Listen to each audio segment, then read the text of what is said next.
घोड़े ने थोड़ा सा लेफ्ट शार्प टर्न किया, आप इनर्शिया की वजह से दूसरी तरफ गिर जाएंगे। यू कैन सी के चारों फिंगर्स अंदर जा रही हैं, जो सैडल जहां है वहीं फिक्स रहे। तो we'll just walk the horse simply. ये लूज होगी, सैडल बिल्कुल गिर जाएगी। अस्सलामुअलैकुम, this is Ali Fawad, international horse show jumping जज एंड योर हॉर्स पार्टनर। इस वीडियो में हम ये बात करेंगे कि राइडिंग में हमारी मदद करने के लिए जो हमने डिफरेंट एड्स इस्तेमाल की हैं या मुख्तलिफ टैक इक्विपमेंट इस्तेमाल किया है, वो सेफली टाइड अप है कि नहीं है। प्लस टैक अप करने के बाद फिर हम एक दफा हॉर्स का हेल्थ चेक करते हैं।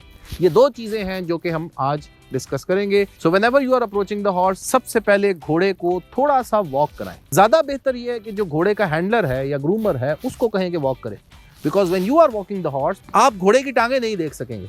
सो आस्क समबडी एल्स कि वो घोड़े को वॉक करवाए, जिससे आप घोड़े की लेग्स का अंदाजा लगा सकेंगे कि घोड़ा कहीं लेम तो नहीं है, घोड़ा कहीं अनफिट तो नहीं है, घोड़े की हार्ट बीट कैसी है, घोड़े का टेम्परेचर कैसा है।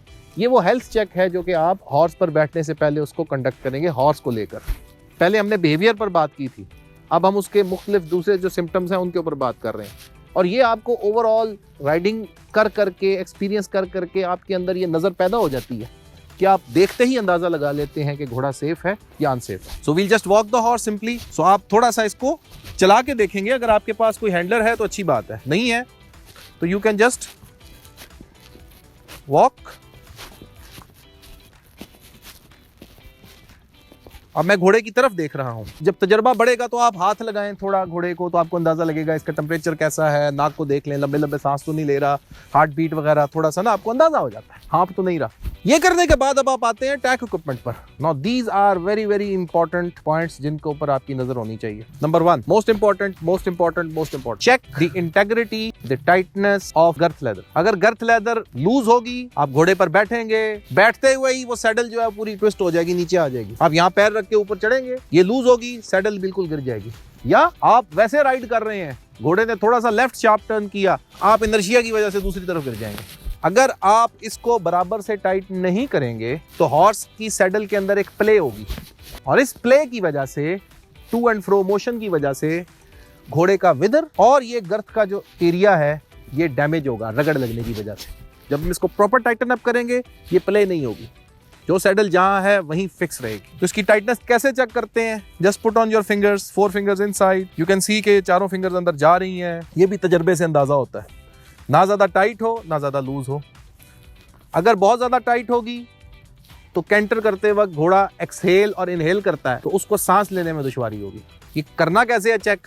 यहां से टाइट करते हैं, इसके बकल्स लगे हुए हैं, और इसका एक बहुत इंपॉर्टेंट एलिमेंट है कि ये यूजुअली 3 स्ट्रैप्स होते हैं और 2 बकल होते हैं। एक इमरजेंसी स्ट्रैप दिया हुआ है कि अगर एक बकल टूट जाए, मैंने जानबूझ के वो वाली सैडल इस वक्त इस्तेमाल किया जिसका एक स्ट्रैप टूटा हुआ है, कि अगर एक स्ट्रैप टूट जाए तो फौरन आप दूसरा वाला स्ट्रैप, इमरजेंसी स्ट्रैप या ऑक्सिलरी स्ट्रैप या जो हमने स्टैंड बाय रखा हुआ है उस स्ट्रैप पर आप बकल इसको टाइट कर लेते हैं। इतना इंपॉर्टेंट है। दूसरी इंपॉर्टेंट चीज, ये रेन देखें, ये रेन का बकल है।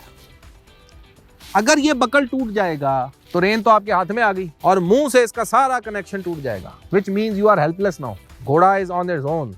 तो घोड़े पर सवार होने से पहले ये जो बकल्स हैं इनकी इंटेग्रिटी को चेक करें कि क्या ये बराबर टाइटन है, क्या ये गुड कंडीशन में है, एंड इसके साथ ही रेन की कंडीशन को चेक करें कि रेन जो है उसकी प्रॉपर मेंटेनेंस हुई हुई है कि नहीं है, वो नर्म है। इस तरह करने से इसके ऊपर क्रैक्स तो नहीं बनते, क्योंकि अगर वो हार्ड होगी वो टूट जाएगी। तीसरी इंपॉर्टेंट चीज, जो स्टिरअप स्ट्रैप है, जिसने स्टिरअप को पकड़ा हुआ है, इस लेदर स्ट्रैप ने को यहां से हम बकल करते हैं, ये बकल किया हुआ। अगर ये बार बार बकल अनबकल करने की वजह से ये जगह डैमेज हो जाती है, तो there is a chance when your foot is inside, आप किसी वजह से इसको प्रेस करें वो यहां से टूट जाए। उस वक्त क्योंकि आप रिलाय कर रहे होते हैं दोनों रुकाबों पे, इस तरफ भी और उस तरफ भी आपने पैर डाल के रखे होते हैं, कि वो अचानक से आपका पैर निकले और आप अनबैलेंस होकर उस तरफ गिर जाएं, क्योंकि आप इस तरफ वजन डाल रहे थे और ये टूट गया और आप गिर जाएं। And last but not the least, check all the buckles of these bridles, set of bridals.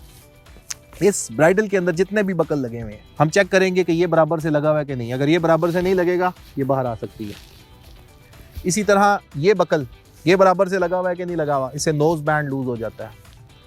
इसी तरह ये अंदर एक बकल है, ये बकल अगर आप टाइट नहीं करेंगे तो क्या होगा, आपकी जो बिट है वो मुंह से ही निकल जाएगी। These are few thing you need to check